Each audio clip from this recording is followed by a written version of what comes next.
You said that I had to start the podcast today, and I had. You didn't have to bring attention to it. No, I had something that I wanted to say. Oh, okay. And I was like, that'll be funny. Yep. And then we goofed the camera, and I don't remember what it was. You do be goofing. We did goof. That's like my new favorite word. I don't know Goof? why. It's really funny. Everything's goofy now. Yeah, It's a little stupid. goofy. Yeah. What are you thinking about right now, Spencer? The Goofy movie. The Goofy movie. That is Yeah. a good movie. Yeah, it is. I haven't watched it in years. Yeah, it's a good one. The part I remember the most as a kid is when his friend puts all the cheese whiz in his mouth. And I was like, whoa, that stuff must be good. And it wasn't. It's not. No. No. You ever see like movies that have like really tasty looking food? Yeah. Like I know immediately the first thing that comes to mind is like the Ghibli movies have like the most delicious looking food ever. But like some of like the Disney movies even have like really good looking food. But even not even food, just things that they would eat, I thought was like, oh, that must be like delicious. We were watching Toy Story because we're watching all of the Pixar movies at my parents' house right now, and I watched that movie a lot as a kid, and weirdly, like all of the textures in that movie were like stood out to me as a kid, and I don't know why. Like as an adult, they don't, but like when I was a kid, I was like, whoa, the cardboard on that thing right there. I always wonder what it would. Like what that would taste like for some reason. Cardboard? It was just like a baby just watching Toy Story. Like I want to lick everything. Yeah. Yeah. Like when he puts Buzz Lightyear on the bed, Andy does, and like you can see like the glossy sort of plastic with the cardboard ship. Yeah. As a kid, I didn't know what that was made out of. I just was like, that's just a weird thing. I wonder what that feels like or tastes like. And like that was what was going on in my head while watching that movie. Because when you rewatched it, I was like, why was I so confused about cardboard when I was a kid about this part of the movie? Do you have any like movie foods or like TV show foods that you would like want to eat? Some of the stuff in like Breath of the Wild looks funky enough to eat. Like. Yeah. I can't think of any specific. I just know that this is a thing, and I cannot think of any examples off the top of my head. What? I know that there's one, and I'm like, I want to eat that so bad. Oh, I always wanted to eat Jake's sandwich in Adventure Time. We made it. And then I made it, and that is just a monster of a sandwich. It was. It's insane. It took hours to make that. It takes all day to make. We made it years ago, Yeah. and it was insane. We've made it twice. Yeah. The first time it was bad, Yeah. and then the second time we did a little bit better. No, it was a good time. We learned. Yeah, yeah. It has so much meat on it though, so it's kind of hard for you to eat it. No, I didn't eat it. Yeah, it is. It's like it's insane because the amount that you have to put on it. Like so, you have to take like this giant piece of bread and you have to hollow it out because there isn't enough room. You have to have like this much bread, this like thin layer of bread, but like this huge amount of bread around the outside. Because it has like steak, chicken, lobster. It does have chicken, but it's because Jake puts a bird in it. It's a bird from the window. Yeah. So he, I think Babish did a video on it. Yeah. And I think he just does chicken. Yeah, it has chicken, it has bacon. Yeah, he makes the joke like he doesn't want to have a New York City street pigeon in his sandwich. So yeah. It also has chicken. lobster aioli because Lobster sole. Because Jake puts lobster sole in it. And Babish says it's like a lobster aioli, which is crazy. That was when we first made that sandwich like 4 years ago. That was the first time I ever had lobster. Yeah. Yeah, that was 3 years ago. But yeah, that sandwich is crazy. It's huge. You can eat like 2 bites and you're full, and it's like, what am I going to fucking do with this? Yeah. Yeah. I feel like it was longer than 3 years ago. Oh, and a Krabby Patty. A Krabby Patty. Krabby Patties just look fucking amazing. And they always hype them up. No, basic burger. I know. But what if it isn't? Why does Plankton want it so bad? Because he can't have it. Well, you just made the Krabby Patty too real for me. Yeah. You just gave meaning to the Krabby Patty, and now I don't want it anymore. So how do you feel now that you've ruined my dreams? I've taught you a life lesson. Oh, fuck. We're starting to become like boomer married couples. I hate my wife. She ruins my... Do you love your wife? Yeah, but I love waking up and fucking wanting to shoot her in the face every morning. Yeah. I'd like to put a baseball bat in my wife's face. I saw like a thing on TikTok. It was like, this lady just told me that... Or this guy just told me once in the 20 years of having 4 children, he changed 1 diaper, and it was like, come on, man, just tell me you hate me. You hate your wife. Yeah, what the fuck? 1 diaper? 1 diaper, 4 kids. Dude. Yeah. What the fuck? Just tell me you hate your wife. Jesus Christ, yeah. Oh my God. Hey, yeah, that's sometimes you and I will argue, and I'm like, oh no, we're becoming an old married couple. Yeah. But it's like over, and then like an hour passes, and I was like, we were literally arguing about like DoorDash. Like, it's the fucking dumbest shit. It's like, that is nothing. Doesn't matter. Oh, shit. In case you guys don't know, Spencer and I have been together for 6? Oh my God, longer than that? 8? Yeah. 8 years? Yeah. Oh my. It'll be 9 in October. Oh my God. Yeah. That's pretty crazy. It's almost a decade. Mm-hmm. Sheesh. All right, I'm bored. What do you want to talk about? I don't know. I got these socks. Oh, that's cool. Yeah.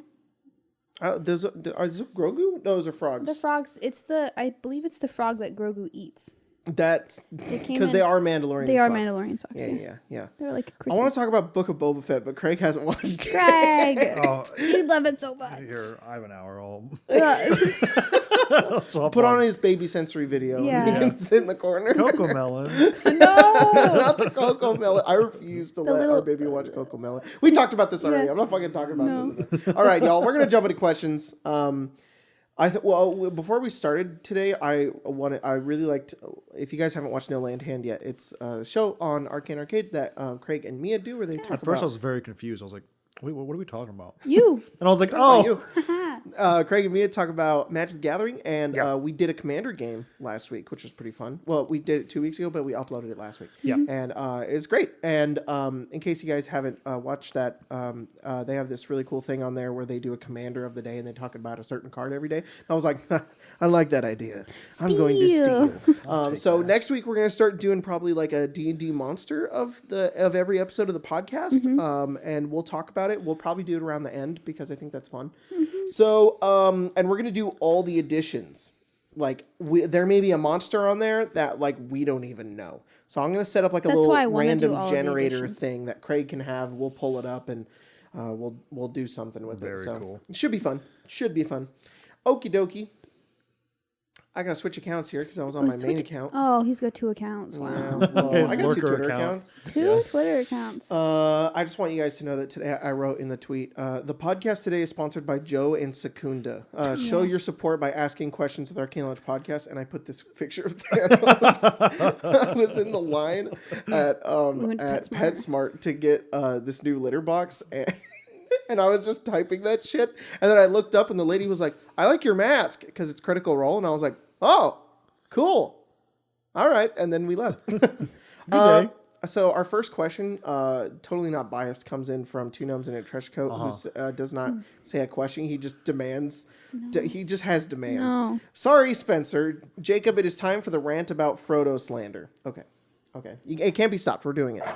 I want to talk about it last time. We're going to talk about it right now, but I'm going to make it quick. It's not going to be this enormous rant. Right. This is a two-way street. This is a two-way street. I want you to participate because we are fellow Frodo enjoyers. I do enjoy Frodo. Yeah. I've always loved Frodo. Maybe the first time I watched Lord of the Rings when my brain was fully developed and I could understand what it was, because I watched it a lot as a kid and didn't know what it was.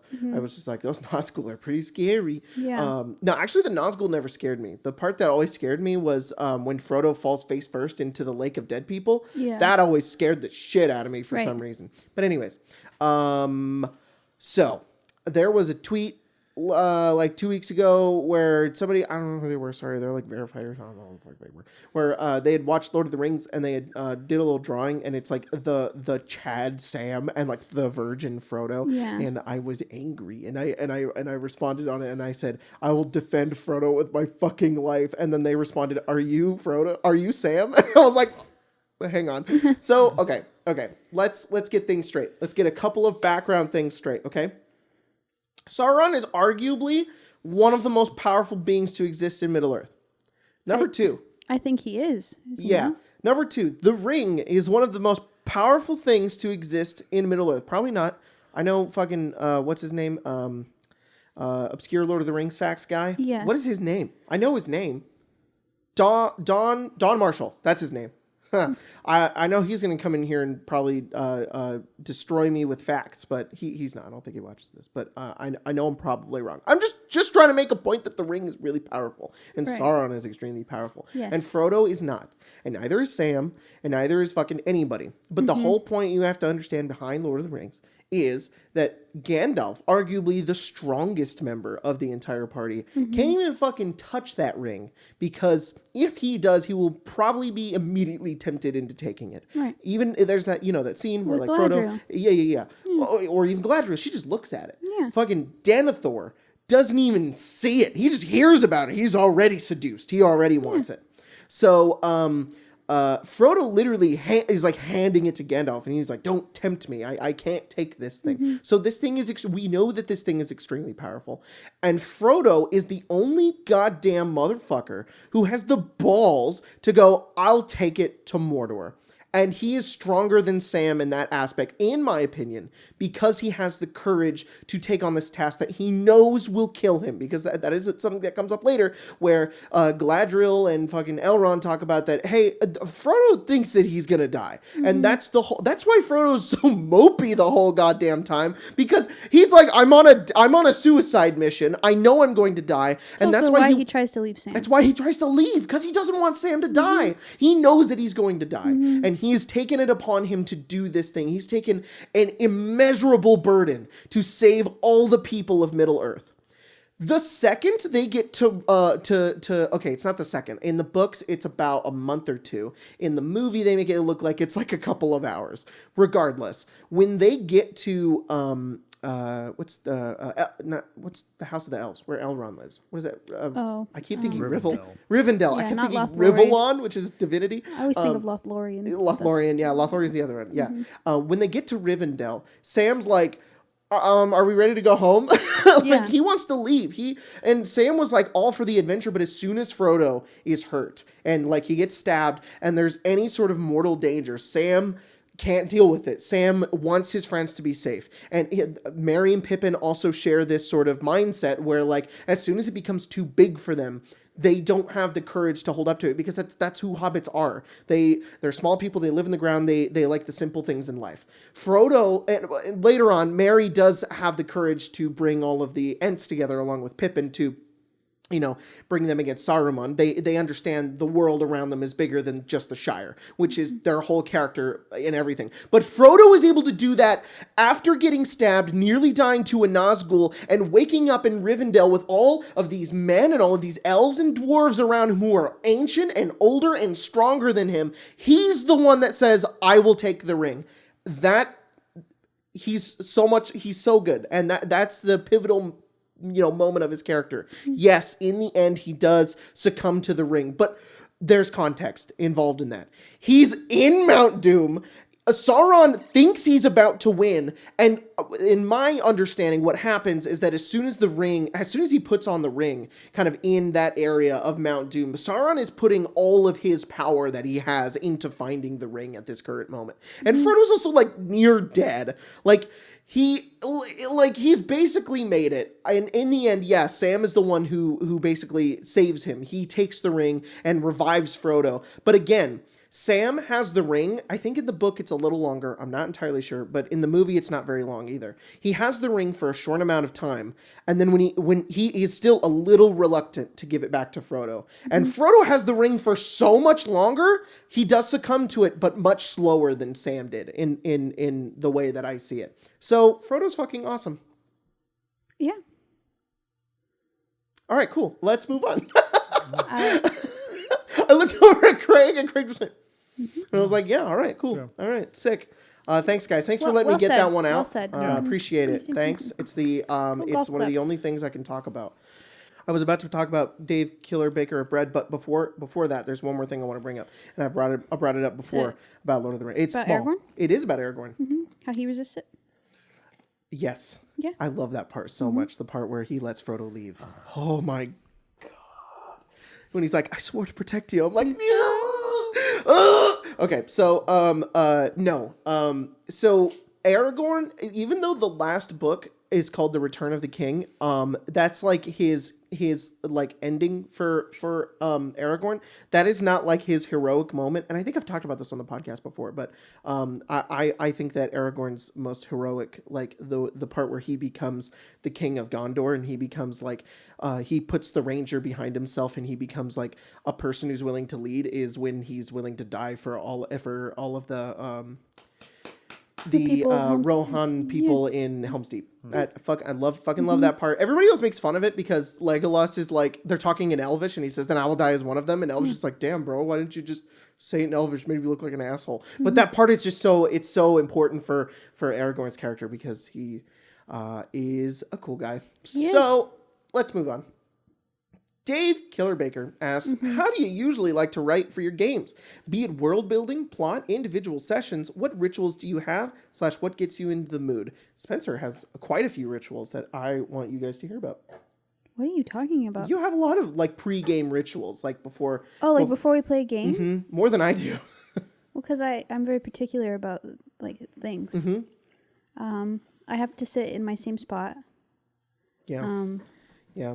And it's kind of a joke amongst the group that that is my spot. It's kind of, you've sat in the same spot for the entirety of Arcane Arcade. Yeah, that's my spot. Right? No. No, in Logan's apartment, I had a different spot, but that was my spot. Yeah. But then when we moved, you went to the other side. I did. Wait, no, you didn't. No, you're still in the same spot. Mm-mm. Yeah, you are. Mm-mm. Mm-hmm. Because in Sunder, you sat next to Tim, and that was that's to me that's one down on the right, and that's where you sit in Evenfall and Avnia and Icewind Dale, and the only time you didn't get your spot was during the online games. Yeah, but even then, that was my spot. I made my office. In very Strahd, cozy. nope, you sat there during Strahd. Waterdeep, you sat in the same spot. Yeah, wow. Once I have a spot, that is my spot. Mm-hmm. That's the Spencer spot. I have character dice, and I have. Sometimes I like to eat like little certain things, or have little drinks that are You also have your playlists. I do have character playlists that I'll listen to before, and they're very cool. Thank you. You're much better at creating character playlists than I am. Thanks. I like to get into a certain mood. What was the fucking question? It was about writing. How do I usually write for my games? Oh, my notes are fucking You look goofy. like you listen to what is it, Atrium Carceri? Yeah, I love Atrium Carceri. And anything that's kind of related to that. It's just these dark, moody sort of soundtracks that really get me. Or like Lord of the Rings soundtrack. Yeah, it depends. Lord of the Rings. It depends. It depends on the game. If the characters are in a certain area, I like to listen to music that's related to it, and that's normally what I write for. But my notes are really dumb. My notes are me talking to myself. So I sit down and I go, I write a bunch of questions. So I'm like, what is the party going to do today? Who wants to do this? What do we need today? And then I go through and I answer all of them, and then I put in more questions and then I answer them. And then I typically, if I don't know what the game is going to be, because most of the time I have a good idea, but if I don't know, like last game of Evenfall where you guys were doing basically like a downtime episode. I'll send you prompts, but I'll also have everybody's name written down and have at least 2 or 3 things for you to do during the game, and have things prepared so that everybody gets something to do, because I fucking hate downtime games where somebody just gets left out and nobody gets to do anything. Even though Colton is always that player who's like, I don't know what I want to do. I'm like, I need to have like 3 things for Colton to do so that he can have, he can do something in this game, because I know he'll figure something out throughout the game. So yeah. Yeah, once you throw something at Colton, he's like, oh yeah, I love this. I know exactly what I'm going to do. Yeah. How do you write your notes, Craig? For like my characters? Envelopes? Yeah, really though. Characters or when you DM? For characters, I don't think I have anything super special. I do create a playlist, but I saw this the other day that it's very recent. At least, recent sounds ridiculous because we've been playing for like almost 2 years together. But recent for me, in like my span of DMing for like 10 years, I've only really been a player recently. So I'm still like developing a lot of like player habits. I talk about like the sentence. I like to, when I craft a character, give them like a tone and like a sentence that they have. Oh, that's so Usually cool, that's like my silver bullet when I want to like really crush on something. So every character I have has one. And then for I've been having character ideas, and ever since you've told me that, I've started doing it, and it's so fucking cool. It's a really great way. Plus, being on camera kind of helps because I want to do like voices or at least some kind of way to distinguish me from talking from whoever I'm playing talking. So it helps also find that voice.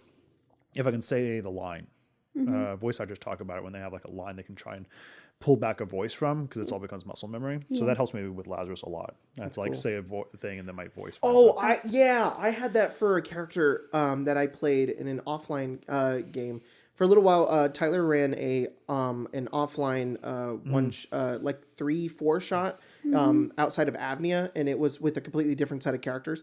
And I played this dwarf, and I wanted him to have an Australian accent the whole time. And so I had like these sentences that I would say to get myself back in the voice. And I think one of them was right.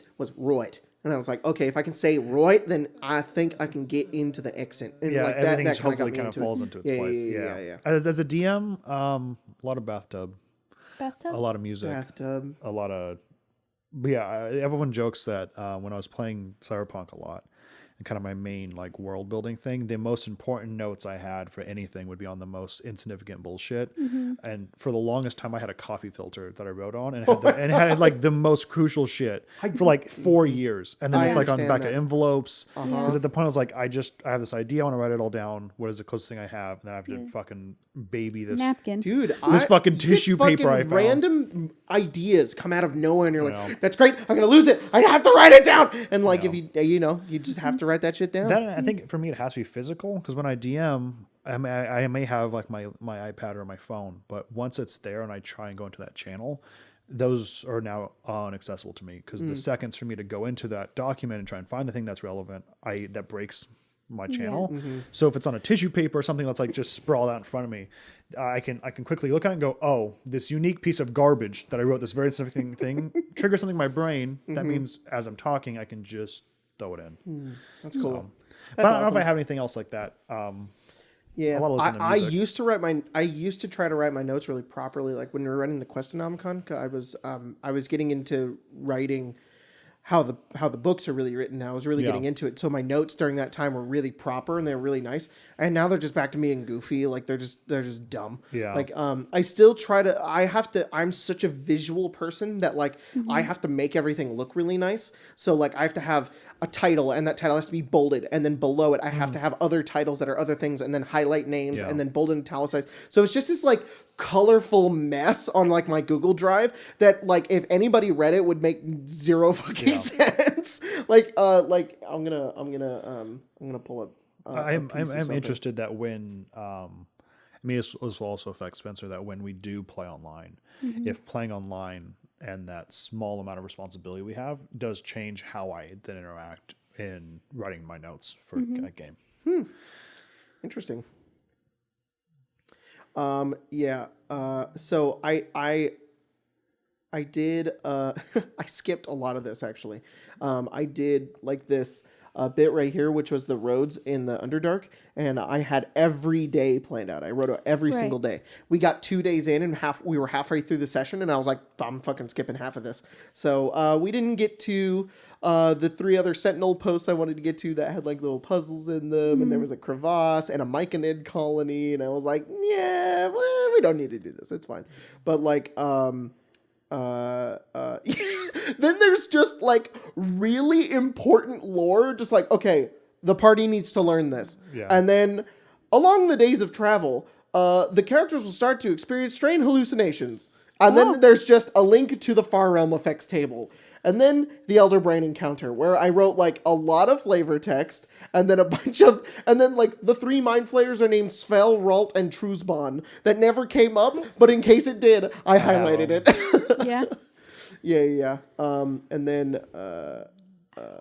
there was another part in here that was like really stupid. Oh yeah, so I like right here, I write like everyone is teleported into the Oasis, a park in the center of Leonaya. It has lush green grass, palms, a lake, lots of flora, fauna, and shrubbery. And then it's a question. What does the party want to do? Let's figure that out. I wrote that, and then I put what everybody wanted to do. So, yeah, and then just fucking magic items. It's stupid.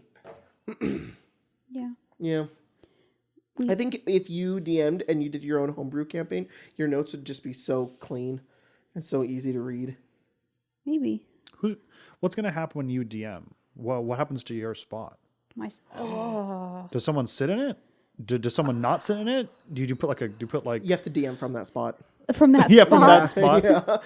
I don't know, because put we're that Aaron body pillow there? Because at that, when I do DM, we'll be in the new house, so we'll have a new table. Yeah. Oh, it's a Levi body pillow. Oh, yeah, you're right. Right. I'll have to pick a new spot at the new table. Yeah. And then I guess we'll go from there. We'll see. Interesting thoughts. Because we're commissioning Abram again. Yes. Father-in-law. He's your sister's father-in-law. My sister's father-in-law. Yeah. A guy I know. Yeah. To build us a new table, and our friend. we're going full fucking Critical Role with the new table. It kind of just depends on how big the space is. Yeah. Yeah. If it's possible, Because we want to do like a diamond shape. We do so want that we can a different table. The cameras can be a little bit easier to see, and we right now I'm kind of tired of being able to go like that to look at somebody else. So but yeah. We'll see. We'll see what happens. Hopefully before baby we'll have the house. Yeah. We shall see. We shall see. There's something I was gonna say. I don't know. I can feel her head. Whoa. It's gross. That's pretty crazy. Based Rambo asks, with the new Lord of the Rings, Rings of Power coming out soon, what is something from the second age of Middle Earth you were looking forward to seeing come to life in the show? I don't know if they're going to do it, but I really hope to see the Witch King of Angmar before he became a Nazgul. I think that would be fucking sick. That's my only thing I would be interested in right now. I have zero expectations for the show, and I don't want to have any expectations because I want it to surprise me, and I want to like it. Please let it be good. I just want it to be good. And if it's bad, at least Howard Shore's doing the music, so we'll get some slappy tracks. Yeah, young Elrond. Ooh, yeah, like the young elves that are in the Yeah. He might just look the exact same. He might. Actually, he would look the exact same. Yeah, but I hope Hugo Weaving is in the show. Have they not already casted they haven't an actress said for shit. Well, I think I don't know if it got leaked or if it's official. I know that I saw who's playing Isildur. So Isildur's in the show, right? I think. Let me look that up. Let me make sure that that's not. I'm not fucking lying to everyone on the internet right now. Why would you go on the internet and lie, Jacob? Yeah. It was a leak. It was a leak. They have not. I don't think they have announced anything of the cast yet. I think they've done a few, and I don't know who they are. Cast. I thought I saw maybe something about Galadriel. Yes, yeah. So Morfydd Clark is playing Galadriel, and then there's cast, but we don't know who they are.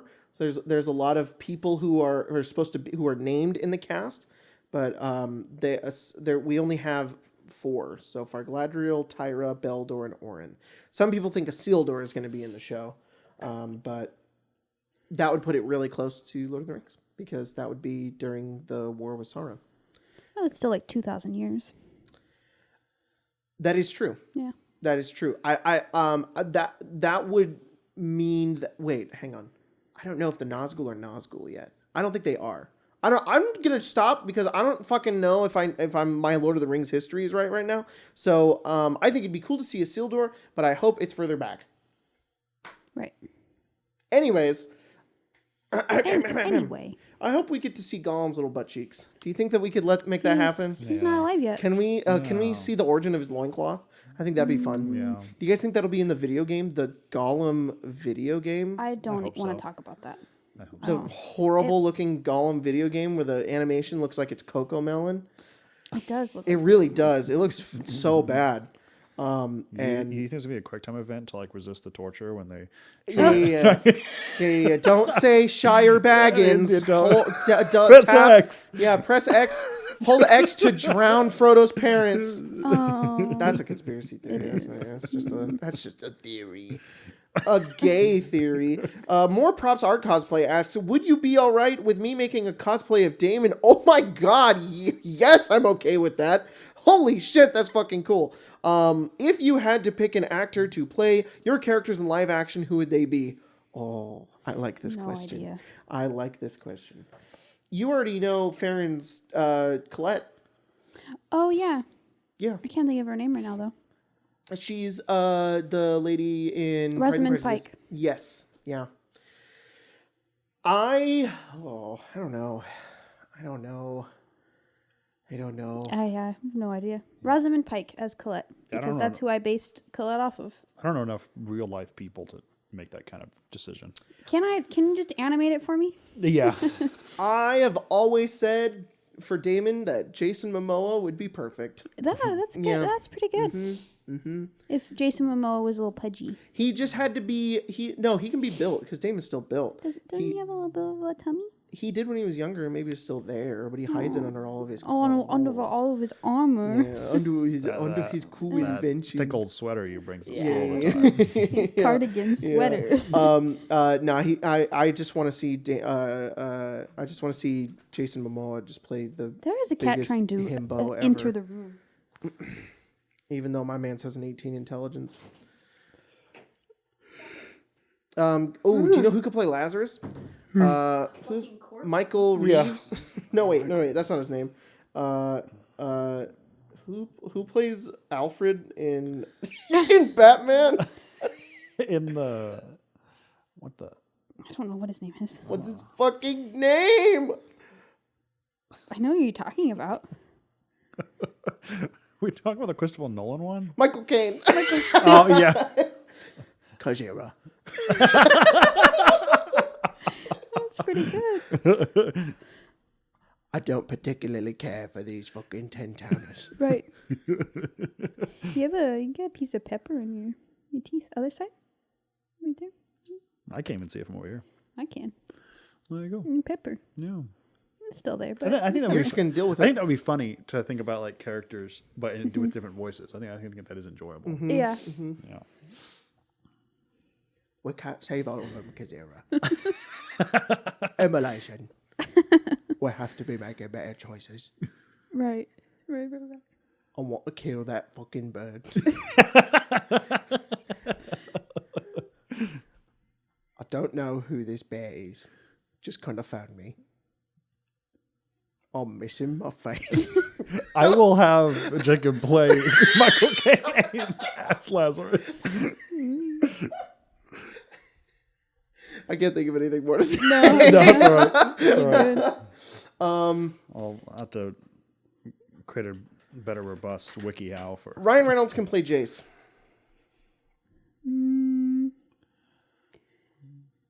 He's not immediately who I would imagine who could play him. I feel like you used to have one for Jace.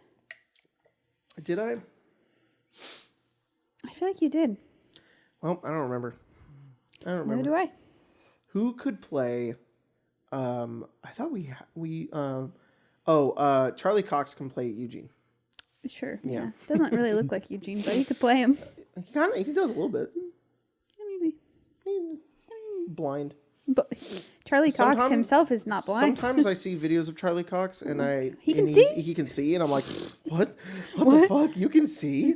Oh yeah, he lied to us. Actually, Daredevil. No, he's not. They forgot. This isn't a documentary. It's a TV show. Yeah. And it's all fake. Yeah. Tom Holland isn't actually Spider-Man. No. He's Nathan Drake now.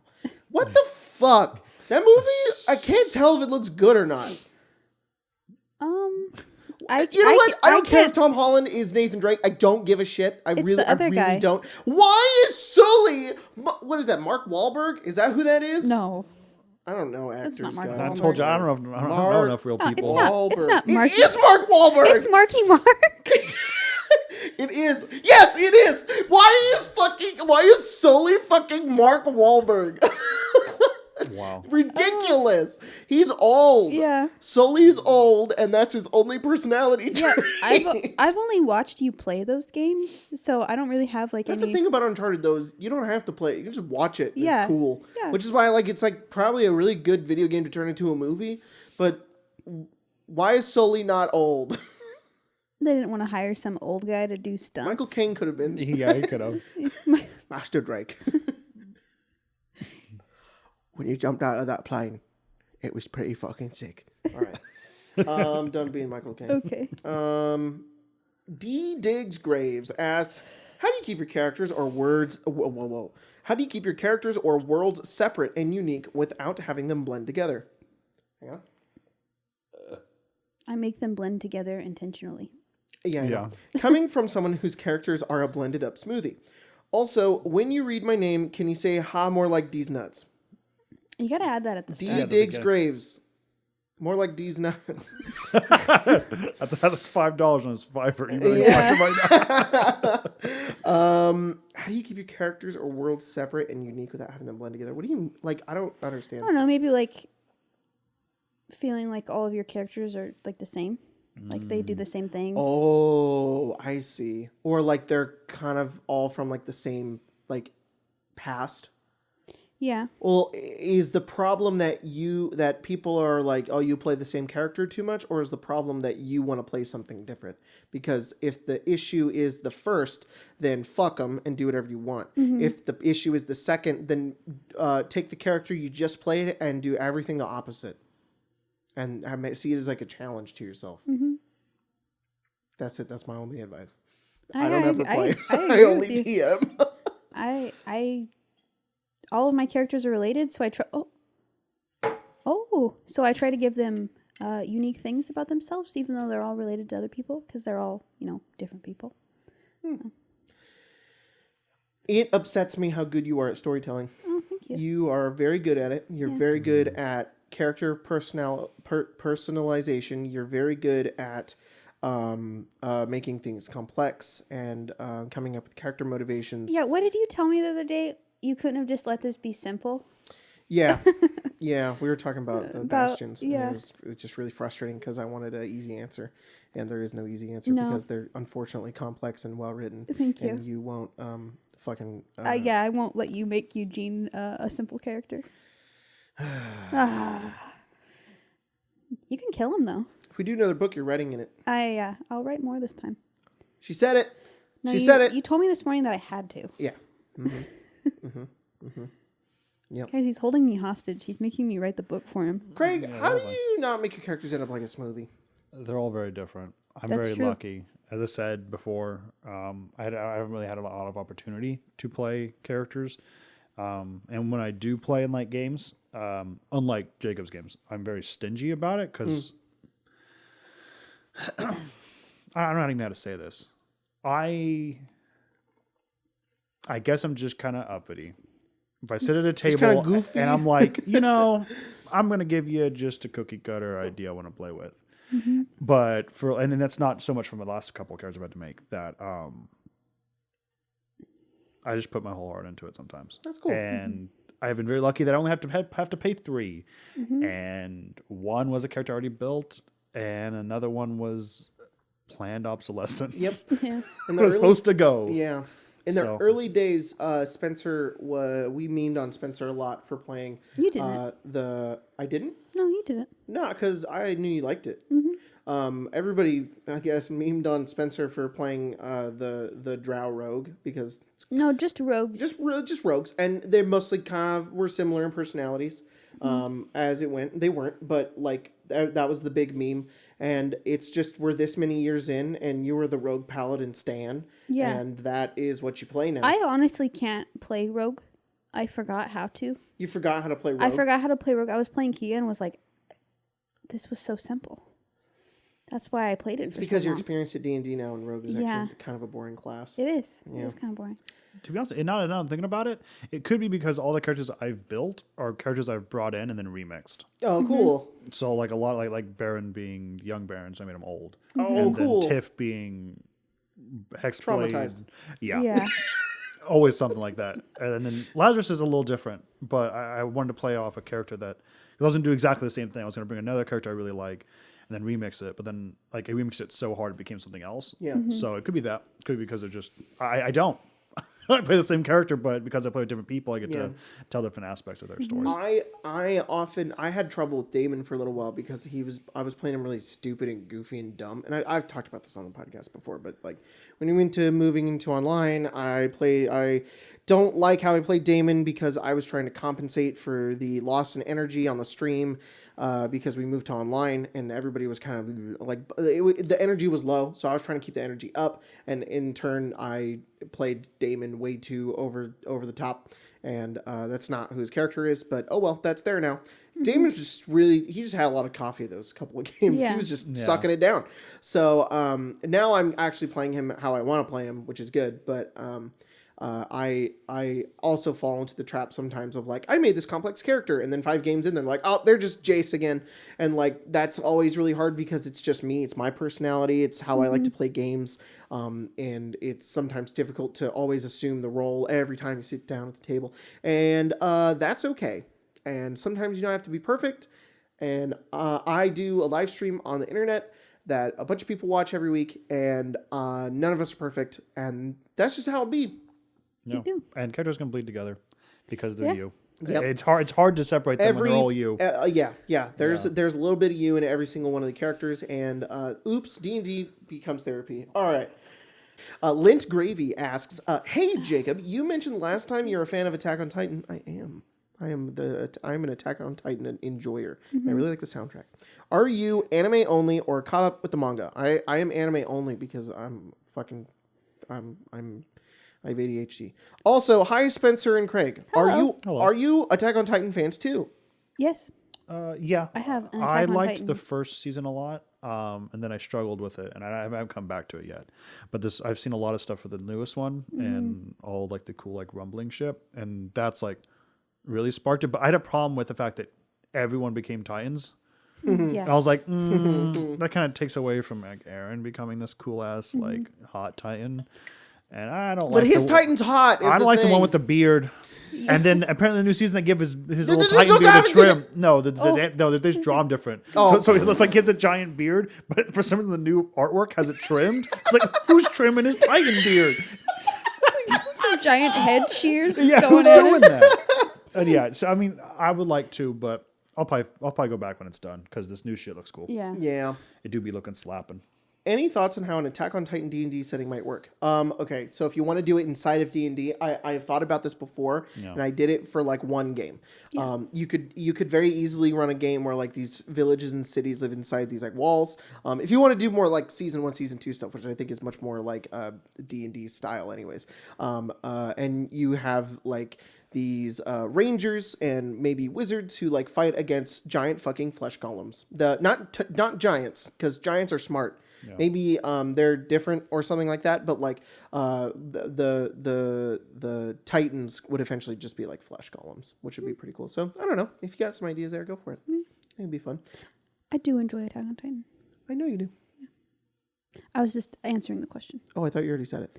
No, I stopped so that Craig could talk. Oh. Yeah. Mm-hmm. Yes. Where was the other question I wanted to read? I don't know. You went through and said, "Oh my gosh, so many of these are super cool," and then the Demon Bimbo of Yeet Street asks, "Hell yeah! I've been listening to your Ghosts of Saltmarsh campaign, and I've been enjoying it a lot. Thank you. What do you think is the biggest problem with Ghosts of Saltmarsh is?" That's how it was written. I made a whole video about it, actually. My only issue with the thing was it's funny because it's like it's the issue that everybody has with Strixhaven right now, and that I don't have an issue with, but I had the exact same issue with Ghosts of Saltmarsh, so I'm just a hypocrite. Ghosts of Saltmarsh was advertised as a seafaring adventure. That's like all we got out of it, and the fucking cover of the book is y'all fighting Sahuagin with like a stormy ship in the background, and it's like, whoa, boats and ghosts? This sounds sick. And it's like, oh, we remade old adventures, and it's like, that's cool too. Let's see what it is. That's not what it is. It's we had prepared for a game that was going to be like a seafaring campaign. And what it is it is a campaign setting. It is a book in 3 parts. Oh my God. It is a book in 3 parts. The first part is, do you want to set your games in the city of Saltmarsh? Here it is, renowned Saltmarsh, which is kind of just a regular fantasy village on a coast. It's nothing super special. It's Greyhawk. Greyhawk isn't amazing. The second part of the book is all the adventures. All of the adventures sort of tie together, kind of how I wish the Yawning Portal tied together, but they don't. And the Yawning Portal just says, you go into these dungeons. What? You go on. I know, I'm sorry. Ghosts of Saltmarsh has like 6 or 7 adventures where like the first 4 or 5 that lead up to the Sahuagin Fortress tie together pretty neatly and with Saltmarsh, and then the last 2 to 3, I can't remember where they are. It's after the Sahuagin Fortress. They're just fucking all over the place, don't tie together at all, and none of these adventures require you to use the third part of the book, which is the boat sailing mechanics, which I really like. There's random island generators. It is Sea of Thieves in the back of that book is what the last part of that book is. And it's very cool. The rules are great. I like them a lot. But you never use them in the book because there's never a point where you need to sail a boat. In the first adventure with the haunted house, you go to a boat, but you don't have to sail it. There's a part where you go to an abandoned boat that can't be sailed, that gets destroyed by a kraken. You don't get to sail that. Eventually, you have to sail to certain like locations, but the book never gives you anything to do. Like, they never give you like a fun encounter along the way or like pirates to fight. They're just like, oh yeah, also if you wanted to do seafaring adventures, here's this. But we made all these really shitty old adventures for you guys to play that are just dungeon crawls. And that's my issue with Ghosts of Saltmarsh, is that I wish that the old adventures that they rehashed and remade were more than just rehashed adventures, and they were like updated to have like seafaring stuff in them, and along with like maybe like pirate hunting or privateer work, or just generally more seafaring stuff, which we didn't get. The game was still fun. We had a good time, but I was a little disappointed by the book. Yep. But I like the sailing part. Yeah. That part's fun. You're underwater for 90% of that. Yep. That game. And also, yeah, it's the water temple of D&D books. That's what it fucking is. And also, you didn't really need it because Craig ran all of Tomb of Annihilation as a pirate game, and that game gives you more pirate stuff than that little blurb about the fucking pirates, more than they give you in Ghosts of Saltmarsh. Anyways, it pissed me off. I was hyped for Ghosts only because I did exactly that. My tomb was just a huge fucking pirate adventure. Yeah. So it was like Pirate Adventure Part 2. And having run a lot of the other pre-written adventures, I like when they're cohesive and they tie together, and I know how they're written and they're written well. And those Ghosts of Saltmarsh ones are like they're just boring and dumb and really goofy, and there's talking lobsters and anyways. That's in the first game. No, that's in the That was in my session 0. Oh yeah, it was the talking crab. Yeah, that's right. It was like Bessie or something. Oh. Yeah. Low tier character asks, will we ever get a full summary of your homebrew world, which I coined the Sunderverse? Maybe in the book form since the success of the Questo. I really want to know more about the Immortals and Ember Warriors. Also, congrats on Eugene Jr. Also, congrats to Eugene Jr. on fatherhood. I have honestly no plans to do that, and it's not too much. It's not that it's too much. I definitely could write it out. It's just that I don't want to. If there is an overwhelming demand of you guys really wanting the Sunderverse in like a book, I'll consider it. But I don't like campaign settings, and I don't want to write a book that I wouldn't like. It also wouldn't do well like that. If you wanted the entire history, it'd be like a cool novel. Yeah, but it'd be like a cool campaign but setting. there's like the problem with the Sunderverse is like, let's compare it to Tal'Dorei. Matthew Mercer has done a really good job at making Tal'Dorei very unique and separated from D&D while also being in the sphere of D&D. My world is not that at all. It is just a mishmash of random fucking ideas that need D&D to be there. I haven't come up with the planes and the way that all of that shit works. Like, I would need me to come up with my own version of all of that, come up with my own gods, with all of my own like spells and way that shit works. And I don't want to do that. I'd like that it's just D&D. Yeah. So maybe I might write like a history like text that everybody could read that could like catch everybody up on that kind of stuff. That'd be a probably cool little mini-series you could do on the channel. Just talking about the history of like the world. Yeah, I'd rather do that because a campaign book, like it's just not that kind of world. The world that I created is one that I wanted specifically all my friends to have fun in, and everybody got to create little pieces of it. And so it's just this goofy, crazy, there's weird shit everywhere, and we retconned so much stuff, and like it just I would never want to tie myself to it and be like, this is the world, and then in 2 campaigns I'm like, I want to change all of this already because I have that freedom now. So yeah. Anyways. Also, thank you. The Eugene Jr. fatherhood thing was something I had in my back pocket for the entirety of the game. Yes.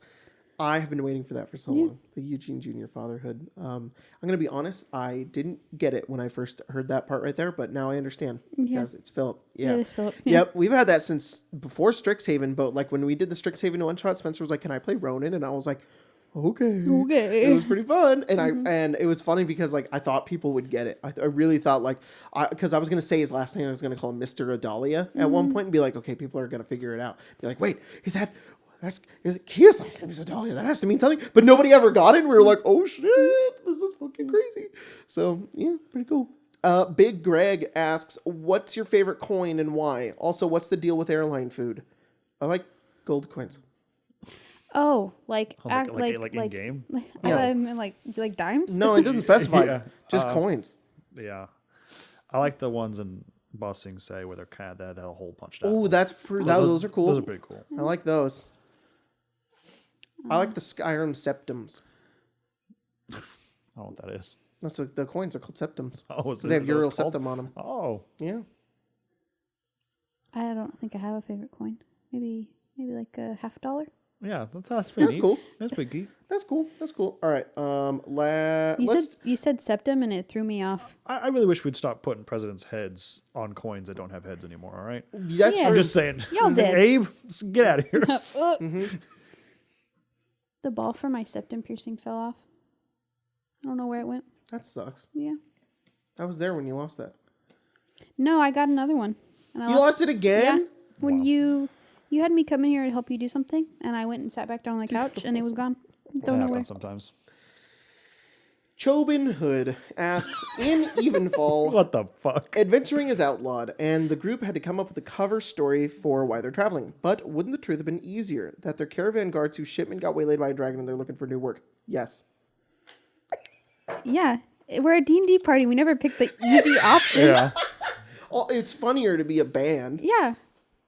I love Kurt and the Motherfuckers, and no one else likes it except for Jordan. I know, like, they wrote it, that Tabaxi lady wrote it down, and she was like, oh, a room for Kurt and the Motherfuckers? And everyone was like, God damn it. Kia, like, because Kia went and got their room for them, so Kia went to them and said, oh, yeah, the room is for Kurt and the Motherfuckers. And when they were like, oh, for Kurt and the Motherfuckers, and everybody except for, like, Kurt was like, God damn it, Kurt, did you read? Oh, Kia, that's our name now. That's the only name they ever gave Kia, so she's like, I guess that's Kurt what the they're Motherfuckers called. is better than Savory and the Sweets. Just want to say, Savory and the Sweets, meh. That's a band name. Kurt the Motherfuckers also sounds like we kill shit, and just saying, it's cooler. I think this is probably a tangent, but it's semi-related.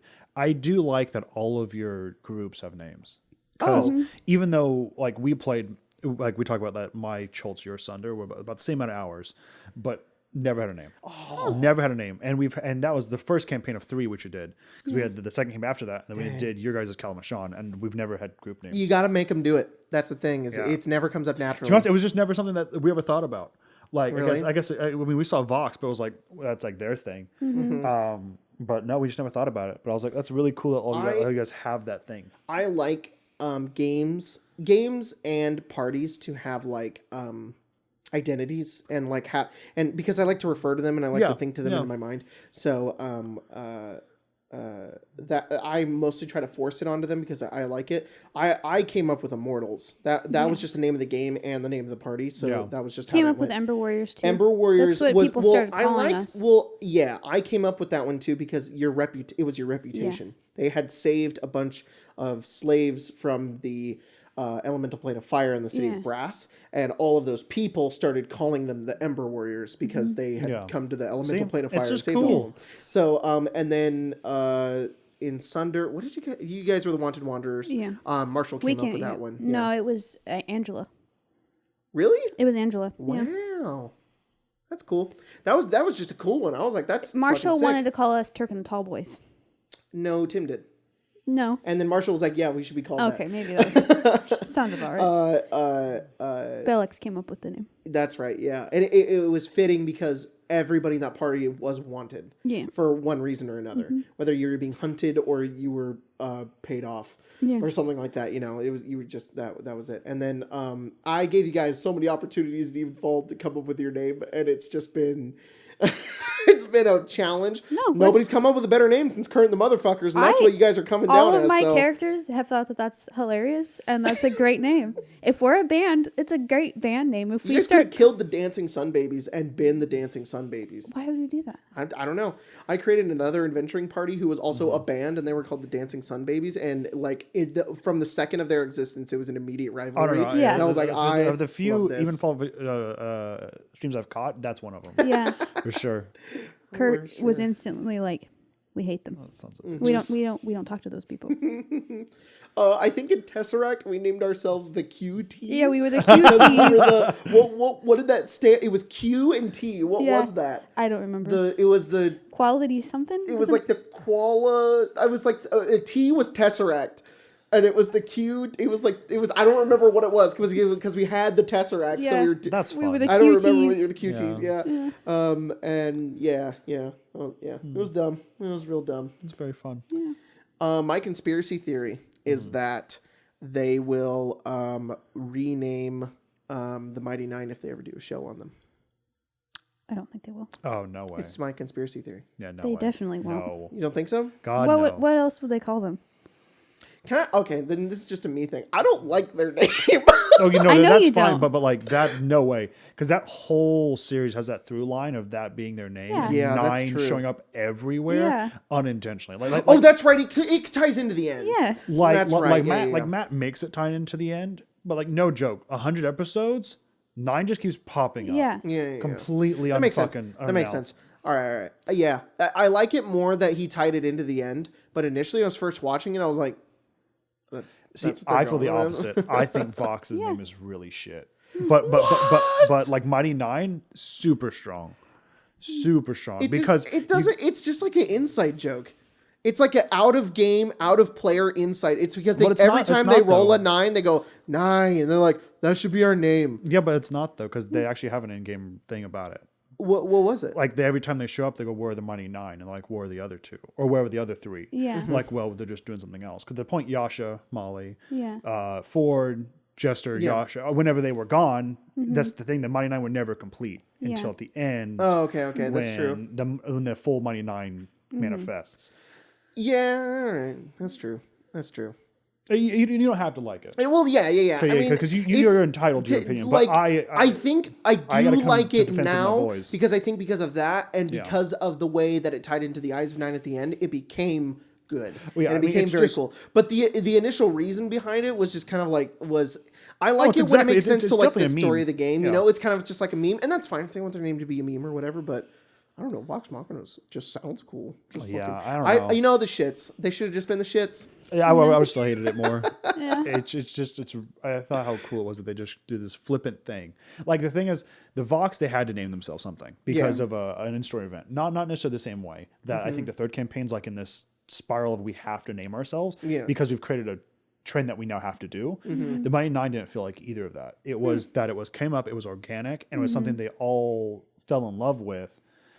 And they weren't, at least in my impression, they didn't feel compelled to do it.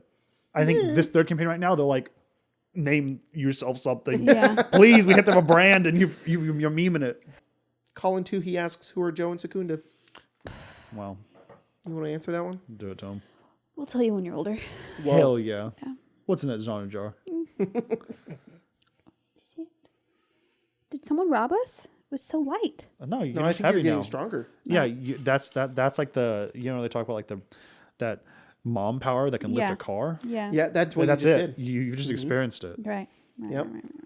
You're submitted on Discord. You can go into our Discord, into the thread underneath Arcane Launch Podcast, and submit some genre jar stuff. Yeah. What's your favorite weather? Oh, overcast. Specifically, I love it when it's overcast. It's windy, and I like my favorite weather is all clouds, little windy, but then throughout the day, little bits of sunlight come through some of the clouds, and then are covered up by clouds. That's my favorite weather.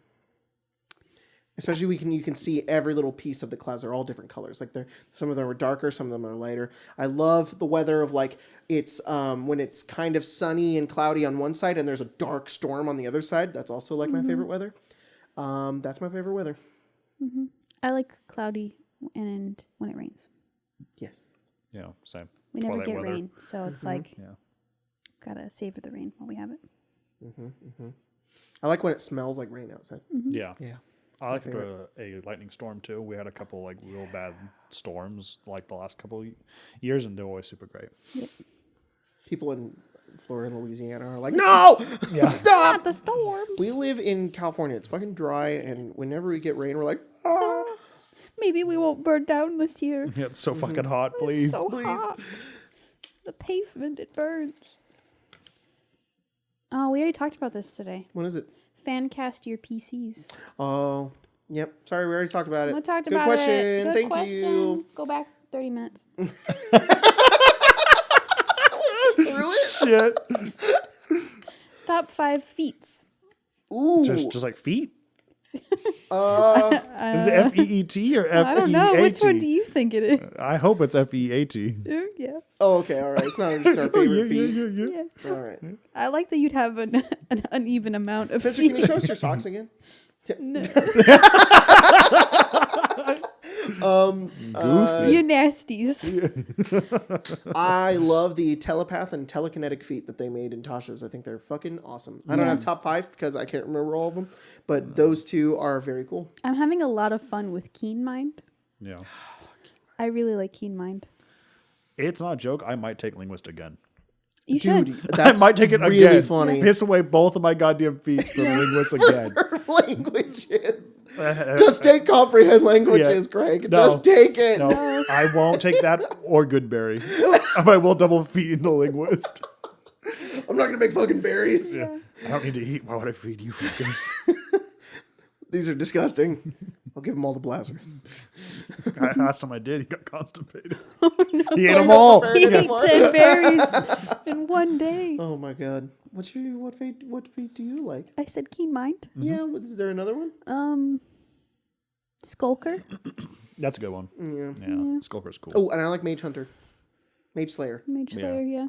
Mage Slayer has a lot of good fucking as if melee classes needed more shit to bop on mages for. But like that is such good flavor. You're like, you want to cast a fucking spell, nerd? Nope. We're gonna find out real quick. Warcaster's fun. Personally feel the opposite. I think that mages have way too much over melee casters. But, that just depends on the game. Really. It does. Depends on the game. I was oppressed by Vincent. Is all I'm gonna say. Yeah. I'm traumatized by that fucking purple twink. I find it very funny that you were so afraid in Sunder to give me access to 9th level spells, and then you gave Kurt Savory 2 wishes. Oh yeah, Kurt can have wish. Kurt's not over there fucking greater But you know invisibility. do you know what the first thing Kurt did? Bring no! purple twink you hate so much That's back. right. That's spoiler for Evenfall, but yeah, he really did use that 9th level spell to bring you back. Yeah. All right, I'm gotta kill him. You can if you want. I don't care. Got a simulacrum back home. Not simulacrum. What's the one? Clone? No, is it simulacrum? Which one makes like you in a jar? Clone. Clone, yeah. Got one of those back home. Simulacrum's the snow one. Right. You learned nothing from Strixhaven. I didn't. Severus Snape talked about favorite anime. Wow. I thought that's what it said. Attack on Severus Titan. Snape. Was that what it is too? Is it Attack on Titan? Favorite anime? Neon Genesis Evangelion. Oh, What did you say? Words right now? I did. Yeah. What the fuck was a that? bunch of them in a row. That was like a sentence you've said many times before, but I've never heard you say it. So it was like, whoa. My favorite is Neon Genesis Evangelion. Do not watch it alone or at night. Oh, is it scary? No, it's just the last couple episodes are more akin to a therapy session than an actual like finale. So 3 a.m. when you're kind of like binging the show, you don't have a show hole after. No, I watched it when I was 5. Literally peeking out of a hallway when my dad and my dad's friend would come over and watch it on VHS. It was so fucking cool. It is the coolest. You should just look at it, and it explains a lot. It is my favorite show, but it's not a show that I would, find a friend, watch a couple episodes, and then watch the final 3 in the daylight. Imagine little baby Craig, but he like still has the full beard, and he's like peeking around, and he's going like this. It was. Shit, it's fucking cool. It's fucking cool. One mech eats another mech, just like gobbles it up. That's fucking cool. It's hard ass. It's if anything, it's the original Attack on Titan. Oh, sheesh. Yeah, check it out. That's very nice. I don't really like anime that much, guys. Sorry. Yeah, I'm just not a big fan. But so I think I'm learning to love. So we'll see. Good though. That's the biggest thing is that when I start DMing on the channel, everyone's gonna be like, "Oh, I understand the flavor now." Yeah. Craig likes anime. I'm like, yeah. I also like Full Metal Alchemist Brotherhood. There are parts of it that I don't like, but it's okay. I like all of it. It's good. It's good. Yeah. That's probably Lacey's favorite, if not Bleach. She likes Bleach a lot too. Mm-hmm. I forgot to mention earlier, I have Attack on Titan tattoo. You do have Levi on your leg. I do. It's pretty cool. Yep. I want another one. Yeah. For Full Metal, but I have a baby. Yeah. No. She'd simply perish. She comes out tatted. Whoa! She comes out looking like Post Malone. God, that'd be even weird if it was like an actual Full Metal one. Yeah. You'd have like the soul seal on the back. Whoa, like, what in the fuck happened? Edward. That would be a cool tattoo, actually, would be the seal. Yeah. Oh, they're like tattooing her baby. I was like, how cool to tattoo your baby. No. They get circumcised. You can Straight to jail. Straight to jail. They cut their penis off. You can fucking cut it off. They cut the penis right off. You could tattoo. It's one of these things. They just go right off. Yeah, to be honest, it's very cool. There's a lot of very cool tattoo ideas with that. Mm-hmm. Yeah. It's pretty hard ass. I really want, when they in not Attack on Titan, in Full Metal, it's like one of the things you dislike when they go into like their little chibi mode, and like they. Oh, it's fine. I really want Alphonse like that because I really like the way he looks when he's like that. He's like a lump and he's got a little expression. Yeah, Alphonse is probably the best character. Yeah, I love him so much. He's my favorite character. Yeah. Did you know the I'm going to do the same thing that Jacob does about Vigo breaking his toe. Right. That when the actor was doing his voice lines, they put his head in a bucket. I didn't know that. Yeah. So he's like 11. They're like, you have to say the voice line in the bucket, kid. Here you go, little boy. Yeah, put your head in the bucket. Your head doesn't No, it's too big. There you go. Yeah. It's a cool thing that I think I was told that by the voice actor who not like specifically told me, but like I saw him at a con and I met Vic Mignogna who plays Edward, and they were talking about it'd be funny to be in the same booth and talking to him, but he has a bucket on his head the entire time. That's so funny. This reminds me of Bruno and Encanto. I was gonna say it's like Bruno. Yeah, that's pretty good. Sheesh. Yeah, I like that show a lot. It's very good. There's a lot of parts about it that I really like. There's a few characters that I'm not the biggest fan of, but it's good. But like Scar makes up for all of it, right? Honestly, yes. Scar's fucking cool too. Honestly, so cool. Scar is just so fucking cool that it's okay now. Yeah. There's so many fucking cool characters that redeem so much bullshit. Yeah. Scar's fucking rad. Yeah. I like fucking Bradley a lot. Yeah. Bradley's Bradley's also fucking cool, dude. Bradley is such a good villain. Oh my god. And Armstrong's Travis alright. Willingham, Mustang. Yeah. Armstrong's alright, Travis killed his but wife in that his show. fucking sisters. Yeah. So much cool. Yeah. Who? Olivier? Oh yeah, Armstrong's she's very sister, cool. yeah. Yeah. She's fucking cool. She's awesome. I really like Ling and Greed. They're very cool. Yeah, Greed's cool. Yep. You tell me your favorite character's not Hohenheim? Hohenheim. Ooh. Actually, I do still like Hohenheim. My least favorite character is the chick with the panda, the little baby girl with the panda. Yeah, that's fair. She shows up out of nowhere, does integral plot shit, and is overpowered, and that's it. And it's like, why couldn't another character that we already like her do alchemy is this? just cool though. Yeah. It's just an anime thing. It's what it is. It's just like, well, because every time I always argue about this with Colton, and it always boils down to, well, dude, that's just like a thing in anime. And I'm like, yeah, I don't think I like anime. You just don't like specific things in anime. Yeah. That's okay. It's fine. I'm not gonna yuck your yum. I'm gonna yuck my yuck. I'm gonna yuck my yuck. I don't know if we can show that on YouTube. Yeah, no. I wish I'd get some kind of See the TOS. video of like Goofy being in court. Yeah. Oh, yuck! I'll fucking do it. I'll do it I'll again. fucking do it again. Oh, yuck. Gosh. Oh, Goofy. shit. Man, do you wanna You go play Stardew Valley for like 4 hours? Yeah. That's not what I was thinking about. It's what I'm always thinking about. Really? Yeah. That's pretty cool. Let me text me. Who's your favorite Stardew Valley character? We played last week after the podcast for a few hours. I like my character that I'm playing. Yeah. What's his name? What is his name? When we started last week, I put the whole game in Italian and was Mario. Yeah, you were Mario on Luigi Farm. Yeah.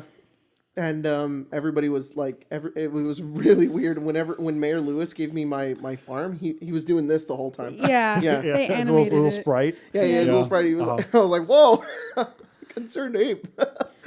What is your favorite character? Sebastian Yeah. is my favorite person to romance. Yeah. My what favorite character in the game is Yeah. probably I really like what's his Krobus.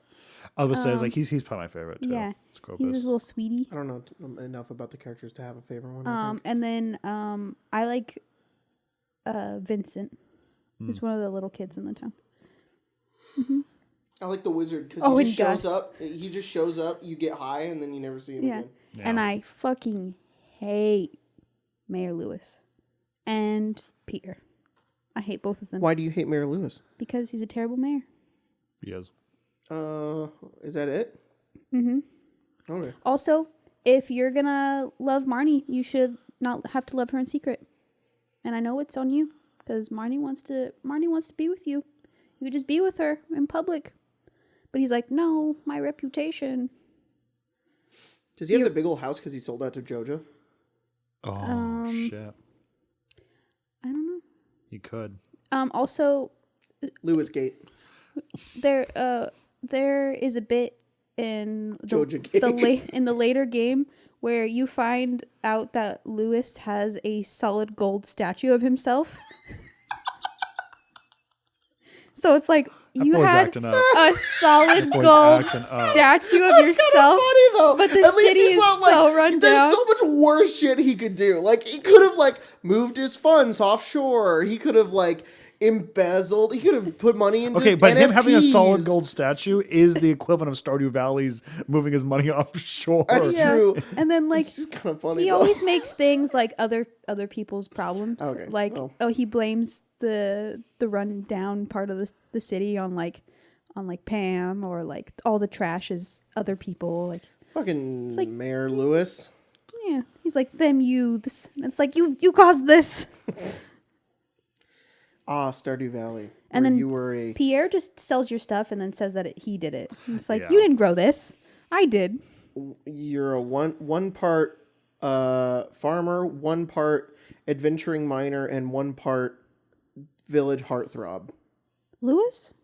No, your character. Yeah, you. Oh, yeah. You, Multifaceted. Lewis. I was like, Everybody Lewis. wants to fuck Lewis. Marnie does. Well, I don't like Marnie. Her face is weird. I just don't like that she's never at her shop. She's like, oh, Monday, Tuesday, and Sunday? 3 days in a row, I won't be here. Why is Sebastian so mean? He's got problems. Why do you like him? Because I can fix him. Yeah, he can fix him. I can fix him. That's how I was when we got that. It's so frustrating because there's like Shane has like he needs a lot of help, but if you marry Shane, he doesn't. There's nothing you can do. He's just the same, and like they're like the cutscenes that you go through with Shane shows like improvement and that he's getting help. Like he goes to the city to like talk to like a therapist and stuff. And then when you're married to him, he's just like, yeah, I still drink and do all these bad things. Oh my and it's God. like, can we get an expansion? Can we get the Shane expansion? Every time you talk about the marriage part of the game, it sounds like you shouldn't do it. No, you should. Because all your spouse does is they just put random furniture up and do nothing. It's really funny though. And then also their stories just don't go anywhere. Yeah, some of them don't. Most of them do though. The fact that you can turn your kids into doves. You can. Wow. Goodbye. Yeah. You can also erase people's memories. That happened in Sunder. That's what Angela did. Angela, they went into a cave and they saved. They found like these people that were taken by devils, and they were trapped in a cage, and they had no way to save them. So Angela's character turned them into birds, and they flew away. Polymorph on them, but we don't know where they went. So it's like they could have just been flying. They were like and old the spell people too. worn There were like off. two. There was like an old person and like a young person, and they just like they flew away, and they were like, Uh-oh. "What do we do?" You hold it for the whole hour. Yeah. And you wait. You wait. Hopefully they landed. Yeah. Oh fuck! Oh man! You should put yourselves in positions like you're going to sleep, and I'll do a Stardew Valley outro. Okay. You can have like the end of the day, and the whole thing will do. Ooh, that's the thing we like to do that I like to do when we play Stardew Valley together. I just go. Everybody goes to bed. And it's like, Jacob, we're waiting for you to go to bed. And I just appear in Craig's house and sleep in his bed with him. Wait, and the day ends, and I'm like, I guess you can't move, so it's just like, here I come.